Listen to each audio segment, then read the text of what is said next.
at this stage that Mendel started thinking about certain particles being responsible for the expression of characters, and he describes these particles as factors. The interesting situation is, in 1866 Mendel publishes his work where he says factors responsible for the expression of characters. He had no idea about cell division, he had no idea about how gametes are formed, he had no idea about mitosis or meiosis, he had no idea about the genetic material, but he used the word factors in 1866. Almost after 100 years, what Mendel described as factors, the scientific world was able to identify them as genes, regions in the DNA molecule.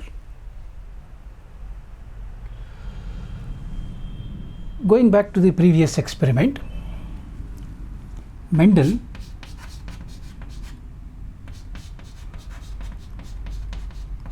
conducted a cross between tall plant and a dwarf plant,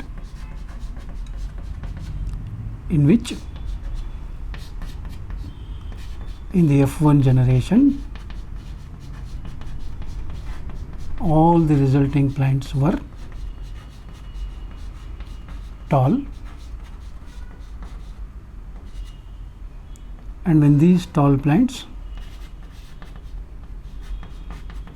were allowed to undergo self-pollination in the F2 generation, he obtained tall plants and dwarf plants in the ratio 3:1.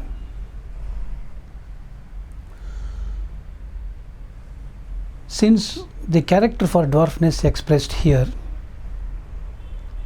Mendel assumed that these tall plants of the F1 generation should have contained the factor responsible for dwarfness as well as the factor responsible for tallness. So at this stage he started representing these factors using alphabets.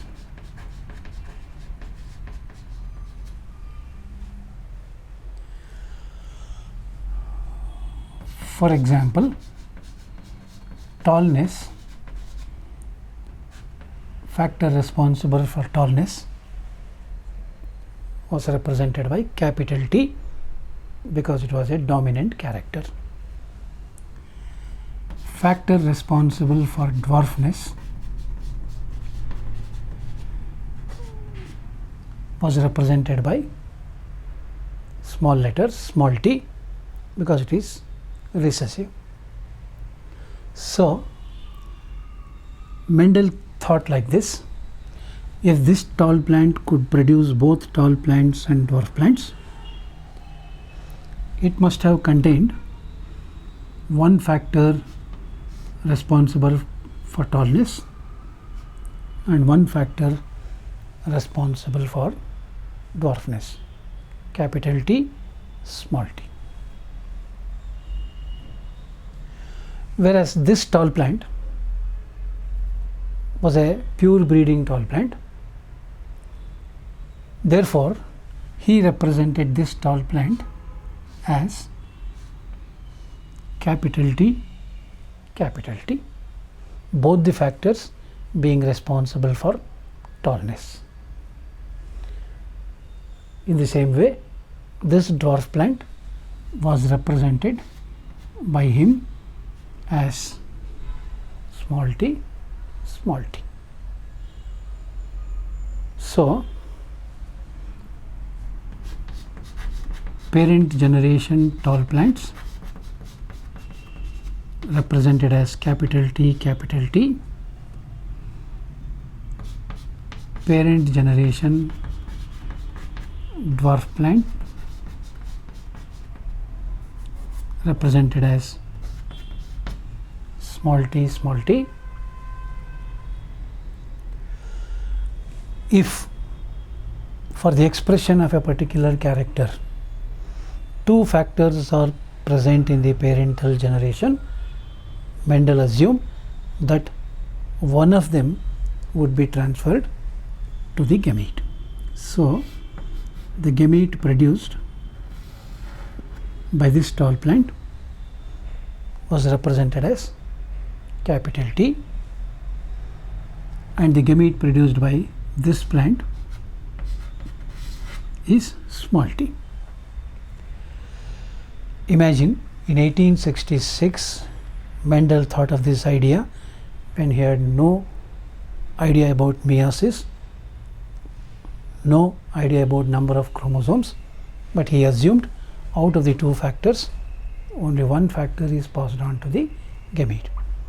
Today we talk about diploid condition in the parent, haploid condition in the gametes. So when these two gametes fuse during cross pollination, the resulting combination will be capital T, which means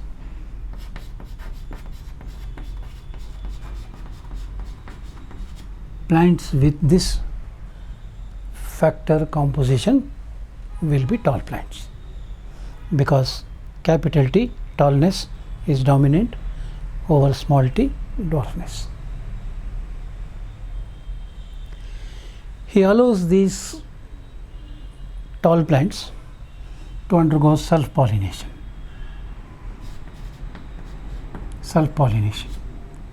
So we will write it twice, one for the male component of the flower, one for the female component of the flower. Now, if there are two factors in the parental composition, only one is passed on to the gamete. Therefore, the gamete produced by this plant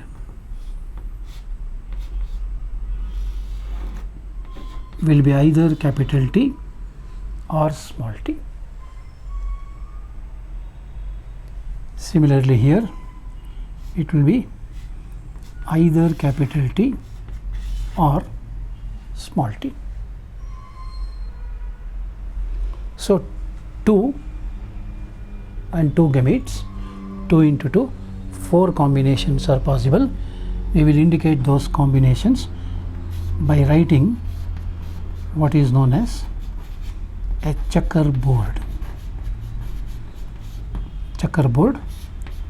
This was designed by a biologist by name Punnett, so it is also called as Punnett square. So I am going to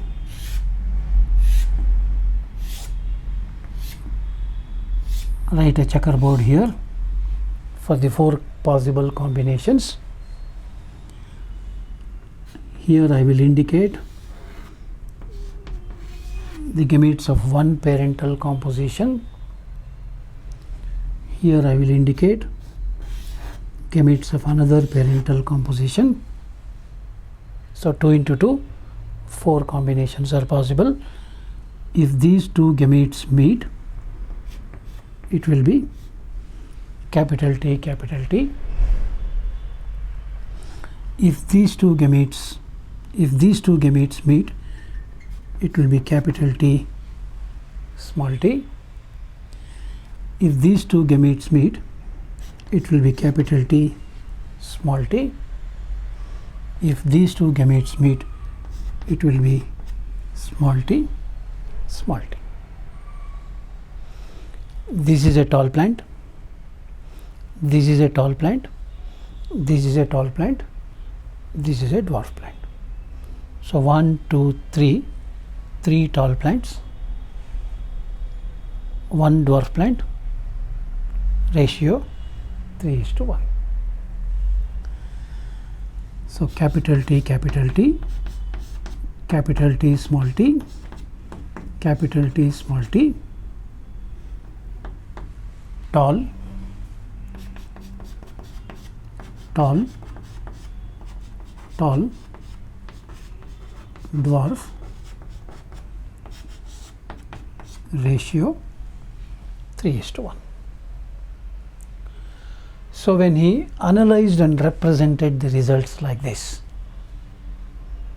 Mendel was able to come to another significant conclusion, and that conclusion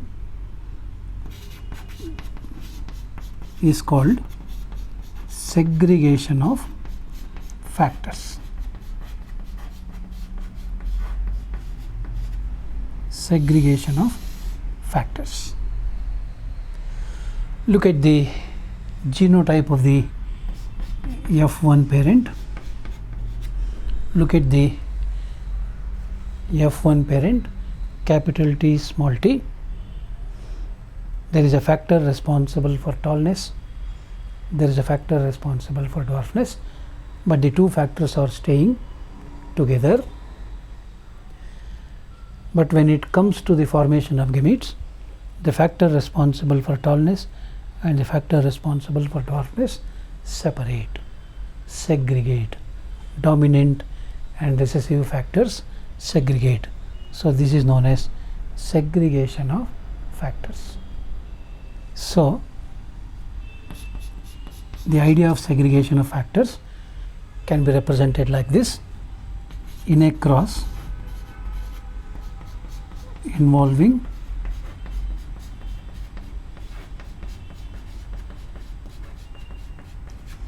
one pair of contrasting characters,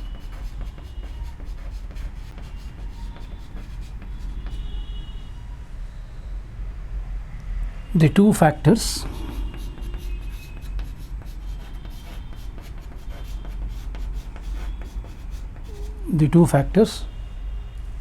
that are responsible for these contrasting characters stay together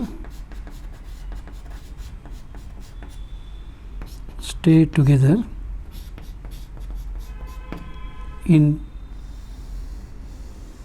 F1 generation, but segregate or separate during the formation of gametes.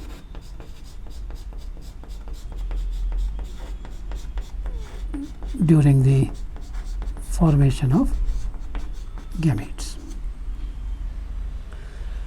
This is the second important conclusion that Mendel was able to arrive at, and this came to be known as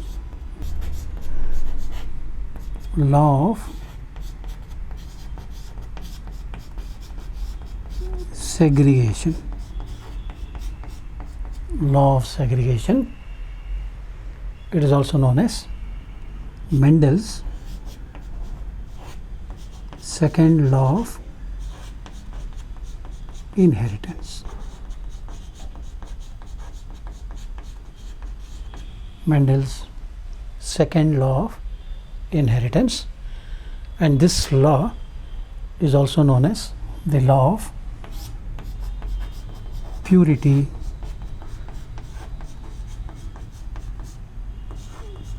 of gametes. Law of purity of gametes. Parent has both the factors, gametes contain only one factor. Gametes are pure compared to the parent. So it is also called law of purity of gametes.